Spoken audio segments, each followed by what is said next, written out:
dengan inovasi Minapadi tadi kita bisa naik menjadi sekitar 800.000 per 1000 meter setiap bulannya. Inovasi pangan di Indonesia sebetulnya sudah dilakukan sejak ratusan tahun yang lalu. Di Keraton Jogja sendiri tercatat ada ratusan, bahkan mungkin mendekati angka 1000 menu-menu baru dibuat oleh para kreator inovator pangan dari zaman-zaman sebelumnya. Di mana para inovator pada saat itu berpikir bagaimana caranya menciptakan makanan yang memiliki rasa baru yang akhirnya akan bisa disukai oleh sultan yang bertahta untuk disajikan kepada para tamu-tamunya. Inovasi ini mestinya tidak berhenti, di mana kita sudah lebih global. Indonesia harus mengambil panggung yang lebih luas bagi inovasi pangan dan untuk gastronomi di dunia. Melalui Pangan Fest ini bisa menjadi batu loncatan untuk kita bisa meraih panggung yang lebih besar bagi pangan dari Indonesia.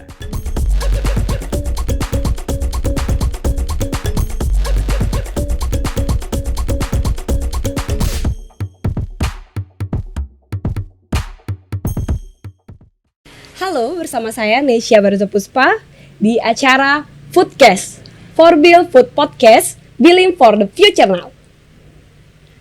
Nah, kita langsung aja sih. Soalnya sekarang lagi ada di depan saya salah satu narasumber yang super duper, kalau kita lihat tuh sukses banget.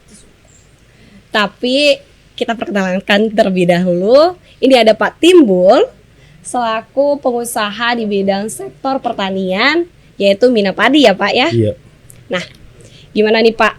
Kalau kita lihat Minapadi ini merupakan suatu usaha yang lumayan ya Pak ya. Gimana ya? Kalau dimulai dari awal tuh sangat bermanfaat bagi masyarakat juga. Iya. Terus juga tentu saja pada pekerja terutama petani ya Pak ya. Iya. Nah, mungkin Bapak bisa pengenalan di awal dulu nih, atau ngebahas atau ngejelasin mengenai Minapadi itu awalannya kayak gimana, atau pengenalan sebelum Bapak memulai usaha Minapadi. Ya, selamat pagi ya Mbak ya. Selamat pagi Pak. Memang saya bertani sudah hampir 20 tahun. Itu bertani sekitar 10 tahun itu bertani konvensional. Bertani konvensional itu bertani yang benar-benar saya cuma melanjutkan apa yang telah dilakukan orang tua saya dulu. Akan tetapi di waktu yang agak lama tadi, sekitar 10-an tahun tadi, tidak ada perubahan buat saya. Iya Pak, namanya merintis ya Pak, dari awal ya Pak ya. Jadi saya benar-benar mencoba dari nol, mengikuti jejak orang-orang tua dulu. Iya, Itu Pak. cuma dengan bertani konvensional, cuma padi aja. Di perkembangannya, Iya Pak. saya sekitar memasuki 10 tahun ke naik, saya mencoba dengan inovasi Minapadi. Setelah dikenalkan dan membentuk kelompok di tempat kami dengan inovasi Minapadi. Dengan inovasi Minapadi tadi yang dulu konvensional ataupun padi biasa, itu cuma rata-rata 1000 meter. Itu cuma mendapatkan hasil per bulan 200.000. Itu sudah dipotong operasional apa-apa. Itu kan tidak mungkin bagi kita kaum muda mau terjun ke dunia pertanian. Ya, Pak. Ya. Makanya dengan inovasi Minapadi tadi kita bisa naik menjadi sekitar 800.000 per 1000 meter setiap bulannya. Setiap bulannya. Jadi udah ada kenaikan sekitar hampir 400-an, banyak banget. Wah, mantap sekali Pak ya. Jadi dimulai dari kira-kira nih Pak ya, kita masuki katanya tadi Bapak bilang per 1000 meter itu untuk sekarang itu bisa 800.000 ya Pak ya. Iya. Nah, berarti untuk luasannya terlebih dahulu Pak, dimulai dari Bapak merintis dari awal itu, Bapak dari berapa besar luasan tanah sih Pak? Jadi saya benar-benar menganalisa benar. Awalnya 1000 meter, saya analisa Rata-rata di Kabupaten Sleman ini memang luas lahannya cuma sedikit ya, rata-rata 1.000 sampai 2.000 meter lah hitungannya. Itu kan belum mencukupi untuk kebutuhan hidup juga, walaupun kita dari konvensional cuma 200.000 itu enggak mungkin bakalan untuk generasi muda terjun ke dunia pertanian, apalagi tani konvensional. Dengan adanya inovasi Minapadi tadi udah naik sekitar 800.000 per bulan, itu saya rasa juga saya belum puas di situ, belum bisa mendongkrak generasi muda. Karena apa? Cuma lahan 800 meter 800.000 per bulan itu memang udah ada peningkatan, tapi standar UMR-nya Yogyakarta ataupun Sleman itu belum masuk. Makanya rata-rata kita kalau mau bergerak di Minapadi ya minimal 2.000 meter sudah bisa untuk mencukupi kebutuhan. Benar sekali sih Pak ya. Kalau kita condong pada UMR yang ada di Yogyakarta ini, emang bisa dibilang sih agak turun ya, agak rendah. Betul, ya Pak ya. Nah tapi Pak, untuk ketika Bapak mengenali Minapadi itu dari orang tua Bapak, lalu Bapak juga memperkerjakan petani yang membantu Bapak dalam operasional itu Pak, gimana Pak? Betul, jadi saya dapat analisa itu benar-benar saya hitung dan saya memperkerjakan sekitar berapa orang Pak? Untuk 1.000 meter ataupun 2.000 meter cukup 1 orang aja. Jadi untuk operasional, kalau untuk operasional padi konvensional itu rata-rata untuk 1.000 meter kita menghabiskan modal ataupun operasional sekitar 2.400.000, tapi dengan Minapadi memang agak membengkak menjadi sekitar 7-8 jutaan, akan tetapi itulah yang menjawab saya dengan mengembangkan inovasi Minapadi kolam dalam ini. Berawal dari kecil-kecilan dulu baru kecil-kecilan dulu. Ya alhamdulillah di tempat saya dan di kelompok ini sekarang sudah mulai ada naik. Kelompok juga berarti Pak ya? Betul, ya. Yang dulu saya cuma punya lahan 1.000 meter, sekarang alhamdulillah sudah 5.000 meter. Wah mantap sekali Pak. Berarti untuk nanti kita bahas tentang kelompok tadi ya, penasaran banget. Nah ini untuk pertanyaan selanjutnya nih Pak ya, dari penggunaan atau pembuatan pupuk padi itu sendiri Pak, gimana Pak budidaya Minapadinya? Untuk pembuatan pemakaian pupuk ya, khususnya untuk Minapadi ini memang inilah ke depan jawabannya ya. Untuk Minapadi ini sangat mengurangi terutama pupuk kimia dan terutama pupuk kimia. Jadi kalau padi konvensional tempat kami itu penggunaan pupuk itu rata-rata 1.000 meter itu sudah 35 kilo. Akan tetapi dengan Minapadi ini dengan pupuk dengan menggunakan Minapadi kita sudah bisa mengurangi 50%. Jadi dengan Minapadi ini juga akan mengarah ke padi sehat. Padi sehat ya Pak. Tentunya dengan penggunaan pupuk kimia yang berkurang dan organik, penggunaan pupuk organik di samping itu dengan memanfaatkan kotoran ikan itu aja udah juga akan membuat padi tercukupi untuk kebutuhan pupuknya itu sendiri. Berarti intinya Pak ya, apapun yang terjadi itu untuk pupuknya sendiri itu harus menghasilkan padi yang sehat ya Pak ya. Iya, ke depan gambaran seperti itu Mbak. Iya Pak, amin. Dan juga Pak, untuk tadi Bapak ngebahas kotoran ikan atau gimana tuh, bagaimana sih Pak pembuatan pakan ikan agar produksinya juga tinggi? Untuk pembuatan pakan ikannya, untuk sementara ini memang di tempat saya itu masih menggunakan pakan pabrikan.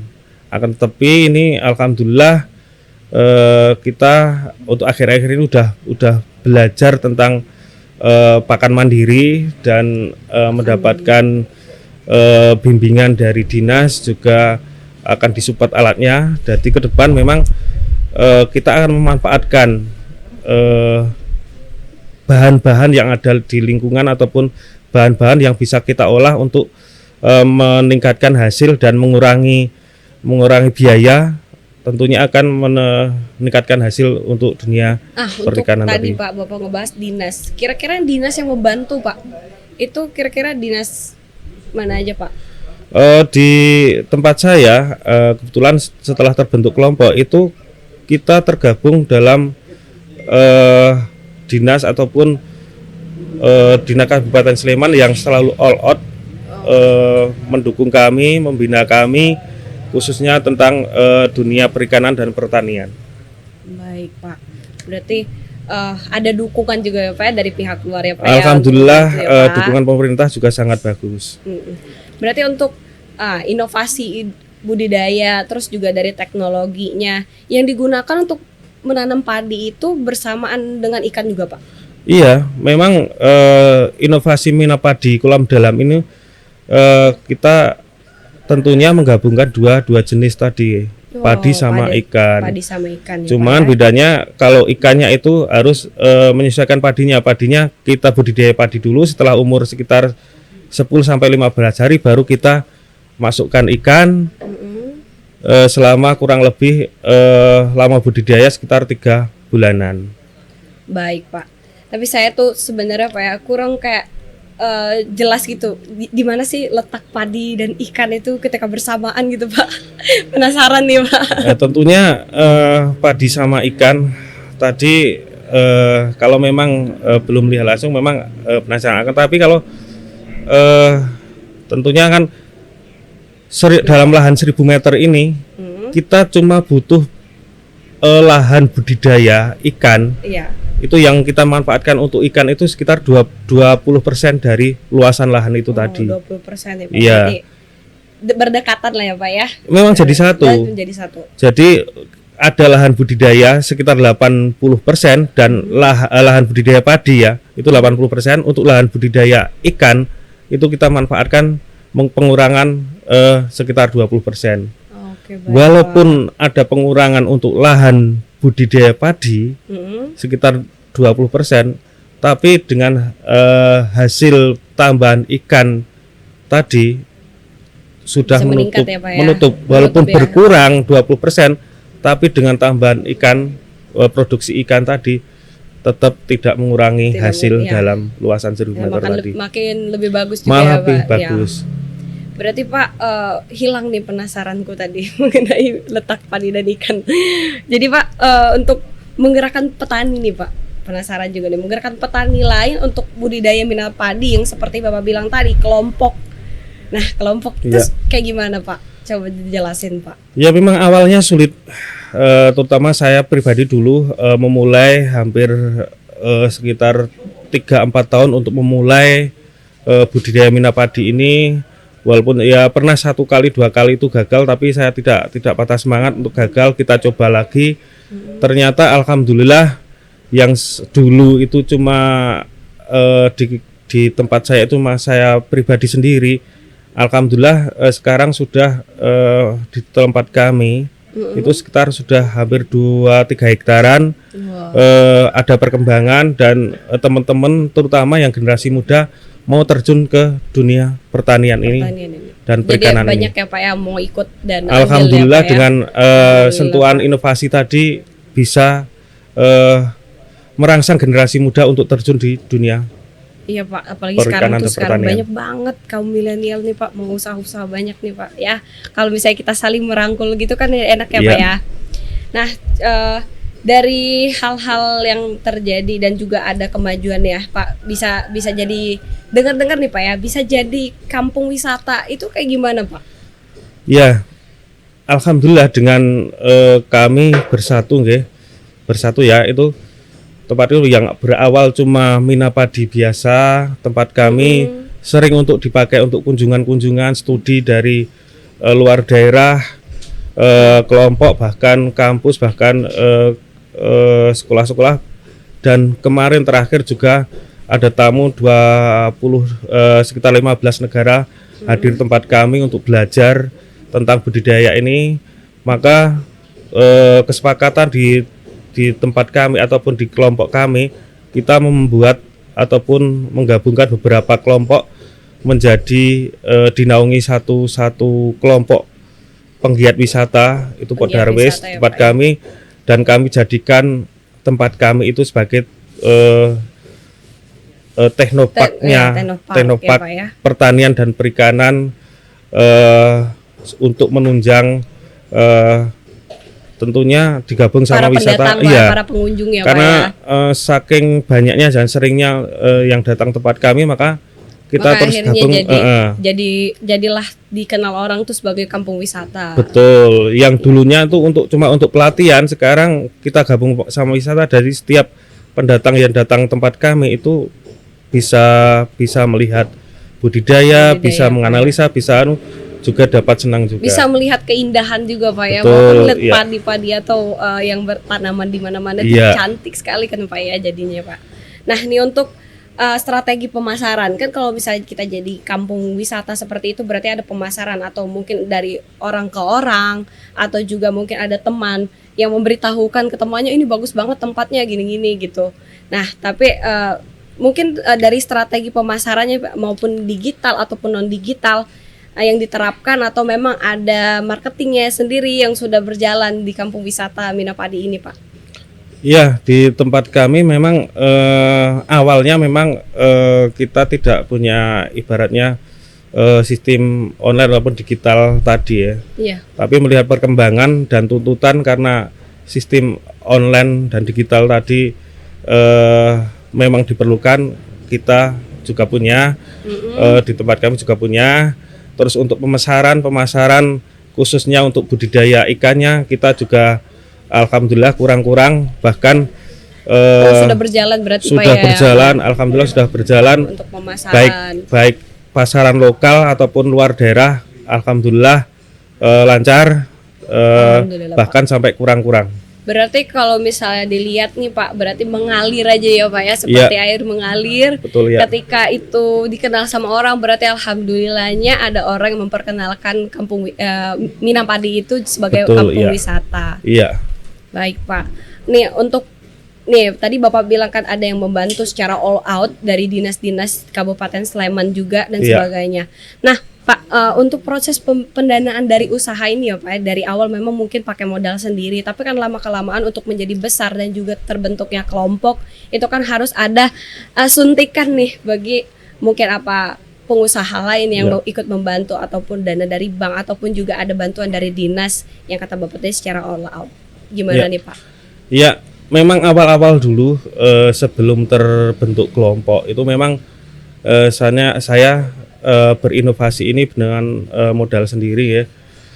Saya berusaha membuat inovasi ini modal sendiri, juga pinjem ke bank dulu untuk memulai ini.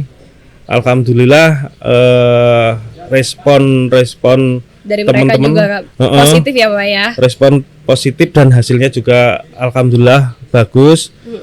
Makanya lambat laun, dan untuk sekarang ini alhamdulillah kita sudah ibaratnya perkembangan Minapadi dan mina-mina yang lain dan inovasi yang lain ini Iya Pak. mendapatkan dukungan yang luar biasa dari pihak- dinas, iya, dari dinas, dan yang terakhir ini kita juga dapat dukungan dari Bank BSM. Oh, Bank BSM, Bank iya. Syariah Mandiri ya. Betul, itu dari pusat itu untuk mengembangkan inovasi-inovasi tadi di tahun ini. Mudah-mudahan cita-cita besar kami di tempat kami, kelompok kami memang Mau jadikan lebih besar lagi berarti betul, ya, Pak, jadi nanti akan menjadikan percontohan nasional juga. Amin, semoga Pak, Iya. semoga itu akan berjalan dengan lancar juga. Iya. Nih, berarti Pak kalau terbesit nih Pak di pikiran saya, di mana kita kan sekarang lagi dilanda dengan COVID-19 ya Pak ya. Iya. Nah, bagaimana Pak untuk usaha Bapak di selama COVID ini Pak? Ya, memang jadi kendala ya itu untuk COVID-19 ini. Memang awalnya kita pernah merangkak naik dulu di awal-awal. Pernah turun dulu ya Pak ya, berarti ya Naik sempat dulu. ya? Oh, naik Terus dulu. begitu ada wabah ini, kita drop benar-benar drop itu sekitar 4 bulanan ini benar drop. Kita tidak bisa menerima kunjungan juga, tidak bisa menerima tamu. Benar-benar kita harus mematuhi protokoler, terutama Pakai masker, ya, Pak, ya. himbauan untuk tutup dulu kita ngikut. Baru akhir-akhir ini kita bisa buka lagi tempat kami. Berarti sempat tutup dong Pak? Betul, sempat tutup. Berapa lama Pak tutupnya? Sekitar 3-4 bulanan. Oh, 3-4 itu untuk kunjungan ataupun studi, tapi untuk budidayanya tetap jalan. Tetap jalan ya Pak Tetap ya. jalan. Dan jadi pekerja juga yang stay di sana berarti yang ada di sana. kalau untuk budidayanya dan untuk hasilnya kita tidak pengaruh. Untuk petani walaupun pengaruh ini kita berarti Pak Timbul juga turun ya Pak ya? Ya memang Beban. saya petani, enggak turun. Ya kan kalau biasanya kan kalau sekarang Pak ya ada usaha-usaha lain kan, ada pekerja yang ikut. Kalau misalnya kayak awal-awal berintis kan berarti Bapak turun sekali gitu kan, yang selalu ada. Cuma kalau sekarang mungkin kan kalau udah maju kan Bapak ada usaha-usaha lain yang mungkin Bapak jarang untuk seperti itu. Ya intinya saya fokus ke dunia pertanian dan perikanan. Oke ya Pak. Nggak ada istilahnya kerjaan yang lain yang enggak. Jadi benar-benar saya fokus bagaimana caranya Semakin maju petani, semakin ibaratnya besar. petani yang dipandang rendah ataupun dipandang sebelah mata ini akan saya gimana ya wujudkan ini menjadi apa ya, andalan ke depan. Kalau saya, Pak, juga Buktinya berpikir ya, kemarin Pak. ibaratnya dengan adanya COVID ini Iya Pak. tidak terlalu berpengaruh ke dunia pertanian ini. Iya Pak. Dan Kalau- akan saya wujudkan, Mbak, Amin Pak. petani akan menjadi petani penolong negeri besok. Pastinya Pak ya, kalau untuk dari saya berpikir nih Pak, petani itu emang penolong kita semua loh Pak. Iya. Karena kalau nggak ada petani emang ya kita dari segi sayuran terus juga padi kan menjadi nasi dan sebagainya, Iya. kita sangat membutuhkan itu loh. Jadi kayak saya sangat senang ketika ini membahas tentang padi ini juga Pak. Iya. Terutama petani juga. Iya. Nah, untuk nih misalnya nih Pak ya, ini ada perumpamaan nih. Jika ada anak muda petani atau petani pada umumnya ingin berbisnis bina padi. Nah, apa yang harus mereka siapkan Pak? Ini untuk inovasi, memberikan inovasi untuk para calon-calon yang ingin buka bina padi juga atau gimana Pak? Iya, banyak yang datang tempat kami, petani-petani awalan. Memang pertama itu kita butuh benar-benar tidak hanya langsung turun langsung. Jadi perlu pembelajaran juga untuk petani-petani yang mula, perlu belajar dan perlu pelajari karakter untuk lingkungan yang akan digunakan tadi. Iya, baik, benar. Kalau seumpama mina padi tidak ada air, harus dipaksa mina padi, otomatis itu akan tidak berhasil. Tentunya juga jangan patah semangat untuk pemuda ataupun yang akan ikut di dunia pertanian tadi. Karena apa? Petani ini tidak semudah membalikkan telapak tangan. Harus benar-benar fight, benar-benar karena apa? Petani itu begitu nanam tidak langsung mendapatkan hasil. Iya benar. Harus benar-benar dipelajari, tahu akan karakter lingkungan setempat, Paham juga ya Pak. paham ya. tentang dunia pertanian juga. Tapi kalau benar-benar terjun dan mau ulet dan mau berinovasi, Tentu ini itu dari pengalaman juga ya Pak. petani bertani itu sangat menyenangkan dan kalau diberi sentuhan inovasi dikit aja akan menghasilkan. Udah ada semangat ya Pak ya. Udah akan semangat. menghasilkan yang sangat luar biasa. Ya, apalagi kalau misalnya nanemin sesuatu terus jadi dan ya menghasilkan, pasti akan senang ya Pak ya. Iya. Nah, berarti untuk inovasi anak muda ini adalah harus semangat. Betul. Ya, terus juga tidak lupa untuk memulai sesuatu itu dengan seksama gitu loh, harus turun dulu, terus juga harus tahu dalam bidang pertanian itu sendiri. Benar ya Pak ya? Iya. Nih, misalnya Pak, jenis-jenis ikan yang bisa menjadi mina padi. Nah, itu ikan apa aja sih Pak? Kalau untuk jenis-jenis ikan itu sebenarnya ada beberapa yang bisa dikembangkan di mina padi. Akan tapi di Kabupaten Sleman ini sangat direkomendasikan untuk nila, khususnya nila merah. Ikan nila. Karena nila ini akan juga tentunya ramah terhadap tanaman itu Tanaman sendiri. ya Pak ya. Jadi Pak ya, kalau misalnya ikan nila itu emang Iya. Enak juga dimakan. Bisa lele bisa dengan mina lele bisa. Mina lele juga bisa. Tapi yang paling banyak untuk kabupaten di tempat kami itu pakai nilam. Baik Pak. Jadi tadi ngebahas tentang seputar mina padi. Nih, ada lagi nih selain padi, tanaman apa aja sih yang bisa menjadi mina padi juga Pak? Selain mina padi, saya pernah ataupun untuk akhir-akhir ini karena untuk mina padi ini saya rasa untuk hasil karena apa? Target saya ke depan karena tuntutan ke depan ini lahan semakin sempit. Ini bagaimana caranya untuk lahan sempit itu akan menghasilkan hasil yang bagus, yang baik, besar, yang baik, besar. yang ataupun kita modal sedikit bisa menghasilkan hasil yang maksimal.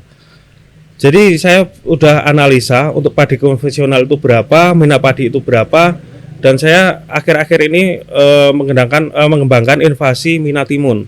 Oh, mina timun. Mina timun ini hasilnya sangat luar biasa sekali. Juga sekarang juga saya mengembangkan mina cabai juga. Mina cabai. Iya. Pak. Jadi tidak hanya dengan mina padi aja, ada beberapa varietas ataupun jenis tanaman kita budidaya ataupun kita kombinasikan dengan ikan tadi.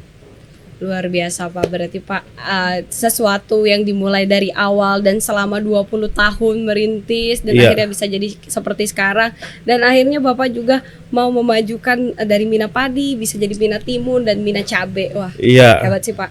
Terus misalnya nih Pak, pengen tahu nih tantangan berubah dari konvensional menjadi mina padi itu tantangannya apa aja sih Pak? Tantangannya yang jelas saya udah merasakan 10 tahun Mbak. 10 tahun saya konvensional tidak ada perkembangan. Bahkan saya semakin dalamnya itu yang saya udah mengeluarkan modal banyak, tenaga banyak, pikiran banyak, tidak ada perubahan di dalam diri saya sendiri ataupun tapi keluarga. Ada orang-orang yang ikut membantu Bapak juga ya Pak ya? Iya, konvensional tadi saya bersama dibantu sama tenaga ya. Itu saya tidak ada perkembangan di sekitar 10 tahun tadi. Bahkan di tingkat ekonomi semakin ke bawah saya. Iya, yang Bapak bilang tadi 1000 meter itu per bulannya aja dapat 200.000. Katakanlah siapa aja lah sekarang kalau bertani cuma dapat hasil segitu enggak mungkin kalau untuk konvensional kalau benar-benar dihitung. Apalagi di daerah kami. Jika konvensional itu kita butuh lahan sekitar 2 hektar baru menutup, kalau di daerah tempat kami loh, itu baru menutup untuk kebutuhan UMR kita. Iya benar. Padahal di daerah kami itu enggak ada yang punya lahan segitu, enggak mungkin. Jarang emang. Jarang. Makanya kalau kita kerucutkan lagi dengan inovasi mina padi tadi, cuma sekitar 2000 meter bisa udah nutup UMR ataupun untuk generasi muda untuk menarik. Iya. Bahkan yang terakhir kemarin itu saya cuma mina timun tadi itu cuma lahan 500 meter sudah menutup UMR. 5.000. Enggak 500 meter. Yang konvensional dulu padi mina padi biasa, padi konvensional itu perlu lahan 2 hektar, itu baru menutup UMR. Tapi kalau dengan mina padi itu sekitar 2000 meter baru menutup UMR. Dengan mina timun 500 meter sudah menutup UMR. Makanya dengan inovasi ini banyak teman-teman yang datang belajar dan namun untuk Bapak memulai sesuatu seperti mina timun dan mina cabai ini juga alhamdulillahnya lancar ya Pak ya. Dan ya alhamdulillah menghasilkan hasil yang sangat baik ya Pak ya. Alhamdulillah dengan saya berinovasi pertanian tadi, alhamdulillah ekonomi keluarga kami sudah bisa meningkat, dan dalam alhamdulillah juga dengan bertani inovasi tadi saya bisa ibaratnya bisa mencukupi keluarga, bisa membangun rumah, bisa membeli motor dengan hasil jerih payah dari dunia pertanian dan perikanan tadi. Alhamdulillah. Berarti Pak kalau misalnya nih Pak ya dari mina timun dan mina cabai ini untuk ditanamnya itu di sawah atau di pengkarangan di sekitar situ juga Pak? Tentunya kalau untuk inovasi mina atau nambah lahan lagi Pak jadinya. Kebetulan di tempat kami itu kan lahan persawahan. Kalau untuk mina padi, mina timun ya harus di lahan persawahan, tidak ada di pekarangan. Kalau di pekarangan itu kita perlu untuk membuat itu perlu modal yang sangat besar juga. Ya. Baik Pak. Nih Pak, jadi tadi kita udah ngebahas dan memberikan inovasi bagi jiwa-jiwa kaum milenial. Terus juga nih terakhir nih, apa sih rencana lagi ke depan selain minat timun dan minat cabai? Dan tadi Bapak juga bilang kan bahwa ini udah ngebuat teknopark di bidang perikanan pertanian, dan mungkin juga apalagi nih yang bisa memacu Bapak agar ini tuh selain dari bidang pertanian, apa sih Pak rencananya nih ke depannya? Ya, rencana ke depan yang dulu benar-benar mulai dari nol dan sekarang alhamdulillah sudah terbentuk kelompok, dan alhamdulillah yang dulu itu cuma saya pribadi dan keluarga sekarang bisa mengajak banyak banyak orang, dan Karang Taruna di tempat kami mau bersatu untuk mengembangkan Minapadi ini, dijadikan edukasi, dijadikan teknopark. Ya alhamdulillah di Indonesia ini baru 3. Di Bali, Bogor, sama di Sleman ini kebetulan tempat kami. Alhamdulillah mudah-mudahan kita akan merekrut untuk generasi muda ini sekitar 50-an orang muda-muda untuk terjun ibaratnya bergabung di tempat kami itu. Berarti inovasi Bapak semakin terdepan, semakin maju, dan insya Allah bisa mengajak banyak orang yang andil, dan juga ini untuk kesejahteraan dan kemakmuran bagi rakyat juga ya Pak ya. Jadi, alhamdulillah. Benar sekali sih Pak. Nah cuma ya beruntung sekali sih Pak untuk kita menjalankan sebuah usaha itu emang sangat butuh waktu yang lama. Dan dari cerita Bapak tuh dari 10 tahun merintis di awal yang susah dan belum ada modal ataupun belum ada belum ada uang kembali atau belum ada keuntungan, dan akhirnya 10 tahun kemudian Bapak menghasilkan sesuatu yang luar biasa, mengajak banyak orang, dan ini tuh sangat membuat kita termotivasi untuk menjadi pengusaha, apalagi di bidang pertanian, ada juga bidang peternakan, dan juga ada di bidang perikanan. Terima kasih sudah menyaksikan Foodcast, dan juga jangan lupa kalian untuk menyaksikan Foodcast ini di channel YouTube, lalu juga jangan lupa kepoin di website ataupun YouTube ataupun Instagramnya yang ada di bawah ini. Terima kasih.